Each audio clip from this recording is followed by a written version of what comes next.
painful. It's a break, a shift, a severing of what was, and it impacts everyone involved. We are talking child-centered mediation and support during today's show. Hi, I'm Jen Maseda, your host of Woman2Woman Today, where we talk to inspiring women who are helping other women reach their goals and changing traditional industries and roles in a very positive way. On today's show, we will be talking with Jody Comins, a divorce and family mediator and collaborative coach. She uses her experience as an adult child of divorce to create a child-centered practice at A Better Way Divorce Mediation. Jody is a court-approved facilitator for the required parenting classes in Massachusetts and has an excellent blog series called Speaking Out: Voices of Adult Children of Divorce. Thank you for sharing your insight with us today. It's so timely in so many ways. And your practice, we were talking a little bit before the show, it wasn't your first stint in career, and It's not how you started out. Right. Tell us what happened. So thank you for having me. Yeah, it's exciting to be here. So for 24 years, actually, I worked in the nonprofit Jewish community of Boston, doing a variety of things, mostly working with students on campus, promoting Israel, and doing nonprofit and fundraising. And then about 4 years ago, so I don't like to use the word work-life balance because there's no such thing as balance. Right. I've learned it's really more about harmony.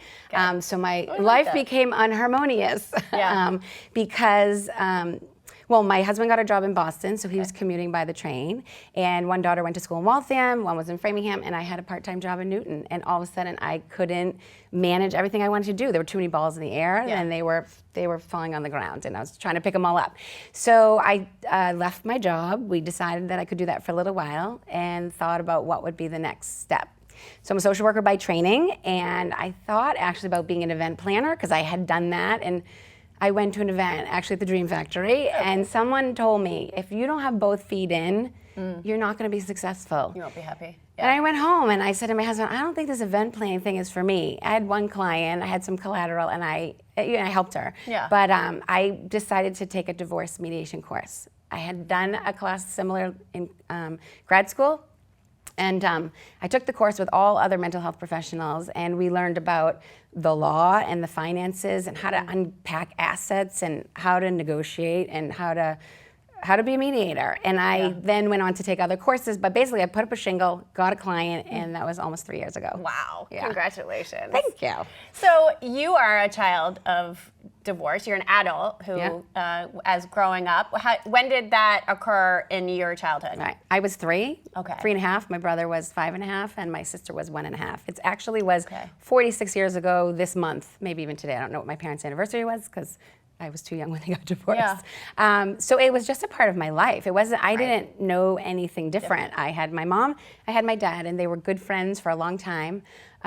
They fixed each other up. They had a divorce party, and it was an amicable divorce. Things happened in between in the last 46 years, and once we 3 children got married and started to have kids, they mended any difficulties they had in between.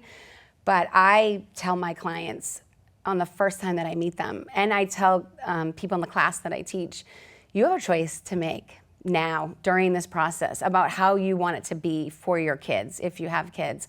And if you think ahead to your kid's wedding, do you want to be able to walk them down the aisle together? And how will they feel standing between you? Are they going to be uncomfortable? Because if it's their wedding day, they're not going to want to feel uncomfortable. So make a choice. If you want it to be amicable, you don't have to like each other. You don't have to respect each other. Right. But to be able to get along enough and talk to each other and keep the negative pieces outside of the arena that your children are in, it's going to be better for your kids today, tomorrow, and in the long run. What a great question. Because it's painful right in the moment that you are getting a divorce, that you're going through that entire process of assets, division of everything in your life. You're not necessarily thinking about 10, 15 years, or even 5 years, or, 3 years. It's an immediate, I need to fix this right now. Right. But that really puts it into perspective for people. Right. So the thing is that 75% of children who come out of a divorced family are going to be fine. They're going to be fine. Maybe not right this minute, but in life they'll be okay. The 25% of kids who don't do well, are coming out of high conflict divorces. And that goes for kids who live in high conflict marriages too. I mean, those kids are going to have more difficulty later in life. And another fun statistic, 75% of kids live in non-traditional families. So only 25% of kids live this in America, with a mom, a dad, 2.5 children, a white picket fence, and a dog. Wow. You know, so the other 75% have. That's a huge statistic. Yeah.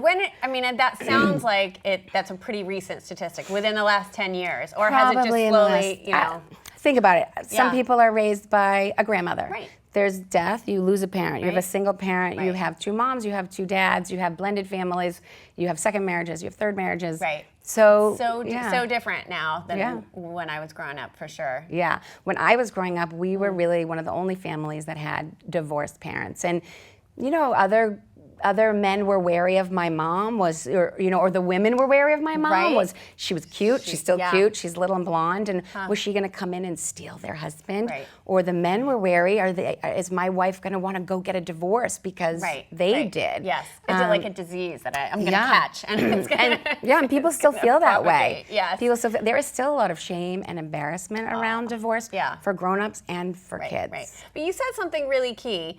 Both parents essentially want the best for their kids. They might be angry right now at their ex, but they will do what it takes. Do you find that both parents, are you coaching them to understand, hey, okay, that's great, you want all of these assets, but let's remember that the kids need to be the focus. How do you do that in your sessions? Right. Well, let me start first with the parenting class. So the parenting classes were created in Massachusetts by the court. They're required. And they wanted to keep people from coming back into court over and over after divorce because they can't figure out who gets Jimmy on Wednesdays, and they want to change their parenting plan, or they're just fighting about things. And the parenting class is really a communications class. So how do we get along and talk to each other about raising our children together? And so we teach that you want to look at the other person almost like a business partner, right? So we don't have a romantic relationship anymore, but we work together. Yeah. And now, is this a required class? In Massachusetts, it is a required class. To get a divorce, you need to take this class when? If you have children, or before. Before you file your signed. papers. Okay. Yeah, you get a certificate and everything. Okay.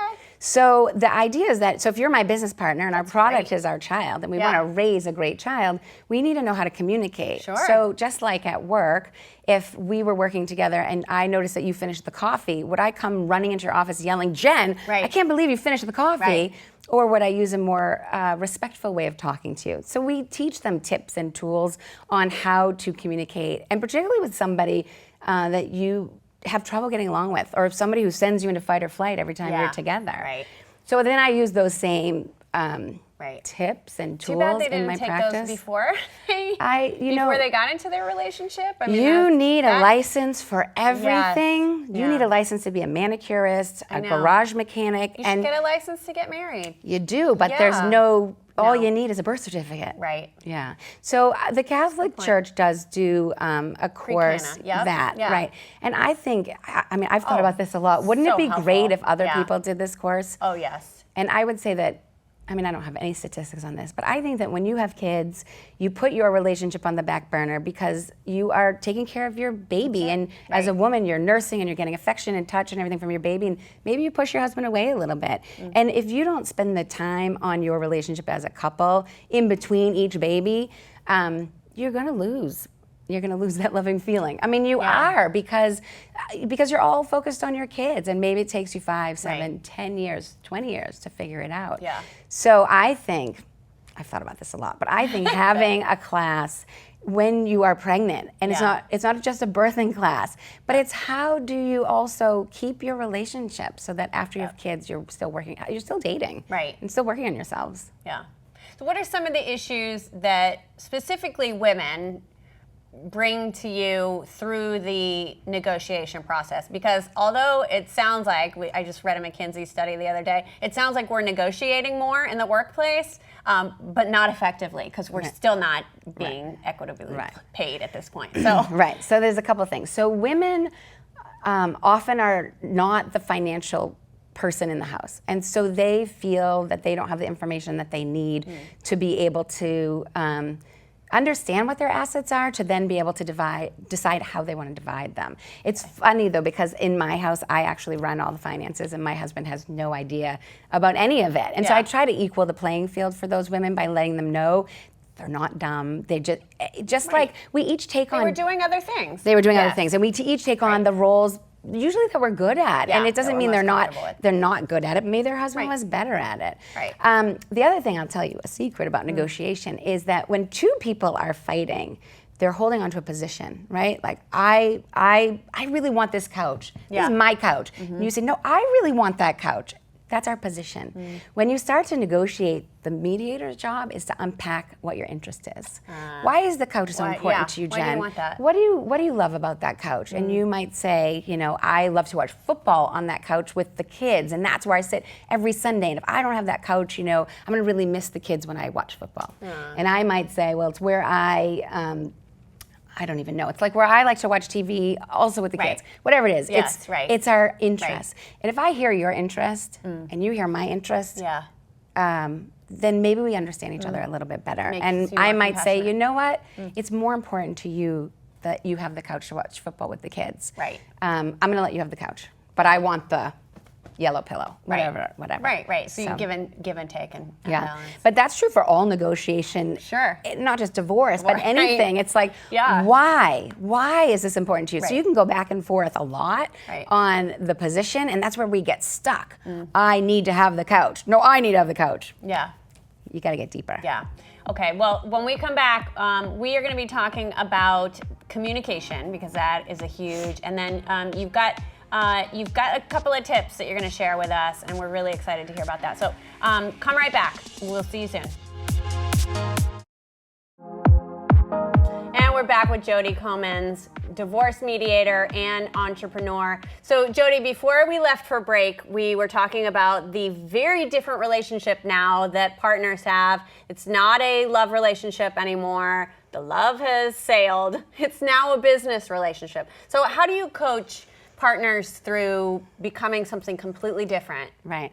So it's important to remember that even if you don't like each other, you have to work together, right? And we've all had people in our jobs that we may not like, and we still have to work with them. I tell my kids all the time when they're on a project, you know what? It's just life. You're not going to like everybody. So now that you have a business relationship with this person, you have a product, that's your kid, you're trying to raise them well, is just remembering to put your kids at the forefront. So there was a case I did in court that the couple was arguing about where Billy should play basketball, and husband lived in Worcester, wife lived in Framingham, and they each didn't want to drive back and forth from Worcester to Framingham, and so ultimately they settled on Northborough. And the problem was that Billy didn't know anybody in Northborough, so he was the loser in that equation. And so what I do with couples is just, as we're working out parenting plans and figuring out what they're doing, is encourage them to always keep the kids at the front. Even when you're writing a child support check, right? Both parents pay child support towards their kids. Right. One pays a check to the other, and it feels yucky. And I've heard some terrible stories about parents handing it without an envelope to a kid. Here, give this to mom, or other things. And remember, like, you're writing that check for the benefit of your children. It's not so that your wife is getting a manicure and going on a vacation. It's so that she can have a home that is somewhat equal, both houses. You know, one shouldn't be a hovel and one is a mansion just because you got a divorce. You should live on somewhat equal footing. You know, that is so, I have heard, and we've had tons of friends that have gone through divorce with children, and I hear all the time the hatred and the negativity that really clouds their judgment, clouds their ability to do what's right for their children. Right. And so it's great that you say so they're the loser, you gotta keep them focused. But during that mediation session, what are the strongest tips that you give? Remembering the child. I hear that central through through everything you've said right now. What else do you say? Like, because I would want to shake them. So, which you don't. So that's why you're in this business. And you're really good at staying neutral, as you said. Right. So it's really important. So the mediator is a neutral party. And our job is to help a couple divide their assets, their liabilities, and if they have children, to create a parenting plan. That's it. There are 20 to 25 things you have to do in Massachusetts to get a divorce, and they're all in there. So tips, just really, besides the kids, is well, so if it's a high conflict, right? If there's a lot of conflict, there's something called BIF. So it's a way of communicating with each other. So sometimes people, don't respond to a text. So I might text you over and over again. Can you pick Billy up at 5 o'clock on Saturday? And you stonewall me. You don't answer. And how am I supposed to make my plans? Right. So one of the things we talk about is how to respond in a way that is brief, informative, firm, and friendly. And that takes all the, you're such a, and I can't believe you, and how come you don't, and why wouldn't you, and can you pick Billy up at 5? And your response is, yes, I'll pick Billy up at 5. Thank you. Yeah. Done. Keep it simple. Yeah, and somebody asked, why do I have to be friendly? We said, again, in a business relationship, at work, would you not sign off on an email? Right. Thank you. Right. So you don't have to. Look, it's your relationship. You can do what you want. But if you want your kids to have a sense of a good, happy relationship, even though it's a divorce, you can have a happy divorce. My in-laws have a lovely, very happy divorce. They're great friends. They celebrate birthdays together. They live on a little island in Maine, and we do everything with them together. Yeah. So. Well, what do the kids say? I mean, because you don't really know the impact on the child while you're going through this divorce, because you shouldn't be using them as an emotional crutch, right? So you're not hopefully crying in front of them, and you're not, bad-mouthing your previous spouse in front of them. And what do the kids say? There's got to be research that says you've mentioned some statistics. They're better if you're friendly. Right. Conflict. Nothing's ever conflict-free, but less conflict. So I do write a blog on adult children of divorce that I've been working on. Thank you. So it has sort of 6 tiers right now, one of them being parentification. And so I interviewed 50 adults whose parents got divorced at different stages of their life. And the hardest thing for kids is when they hear their parents fighting. And I tell people, your kid can be in the basement with headphones on playing Xbox. And if you're upstairs fighting, the energy in the house changes. And fighting is not always, I hate you. Fighting is sometimes, you walk in the room and I do this. And if your kids see that, what do they feel? There's tension. Kids know. Kids have a very high antenna for those kinds of things. So it's explaining to people that fighting is sometimes passive and quiet, and the damage that can have on kids. You mentioned not crying in front of kids. So it's actually okay to cry in front of kids. You can be sad. It's too much emotion that's difficult for kids to handle, particularly small children. So we always say, make sure you're taking care of yourself, whether that's going to yoga, going out with a friend, getting a mani-pedi, going for a run. But if you can't take care of yourself, you can't take care of your kids. Like the oxygen mask on the plane, put it on yourself first. So that's a big tip that we give, is really take care of yourself. Because when you're getting a divorce, it's like running a marathon or a triathlon, and your brain, like your frontal cortex is hijacked by, there's a whole psychological piece that happens. And so you're in a vulnerable state all the time. And so taking care of yourself, watching your kids, making sure they're okay, so that if they need counseling, you get it for them. Letting schools know, letting coaches know, letting friends know. That's interesting, because it gives them a level of compassion and support too. Well, also because your kids might be holding it together for you. Like, I'm fine, Mom, don't worry about me. And then they're on the hockey ice and they're having a fight, and the coach is like, what's wrong with Billy? But he knows you're getting a divorce. He calls, and instead of just benching Billy, he calls you and says, I can see he's having some trouble, and I just want to be your partner in this. That's great. So everybody's on your team, and forget the shame and the embarrassment. 50% of couples get divorced. It's a little lower in Massachusetts, but a lot of people do it. And so the shame and embarrassment that you didn't succeed, that it didn't work out, you have to put to the side and move forward for the sake of your kids. I mean, that's really what it's about. You mentioned a parenting plan. You also mentioned not fighting in front of your children.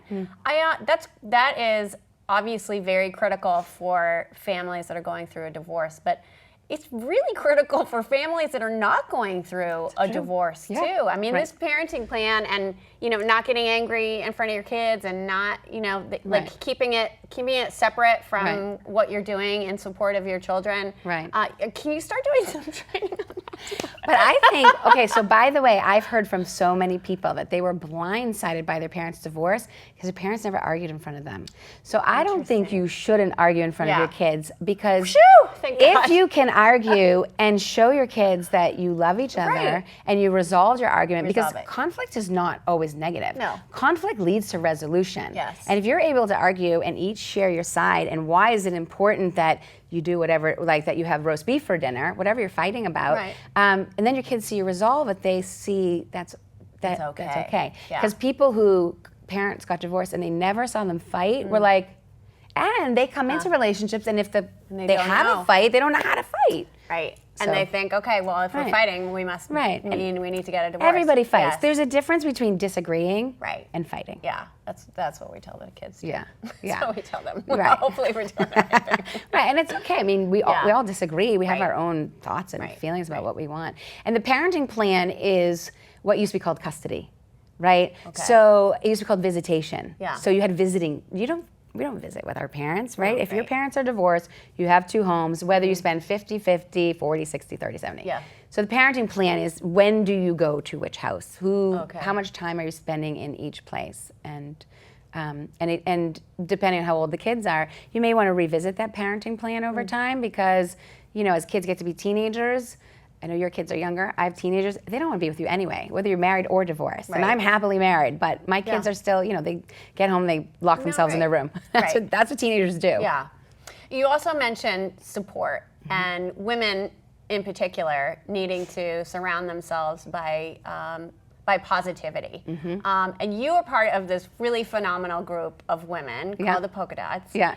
Share what that program has done for you, especially going through a career transitioning and being successful now. Oh, thank you. So about a year into my change in career, I discovered Polka Dot Powerhouse, which is a women's connection company. It's a global company. We're all over the country, in Canada and around the world.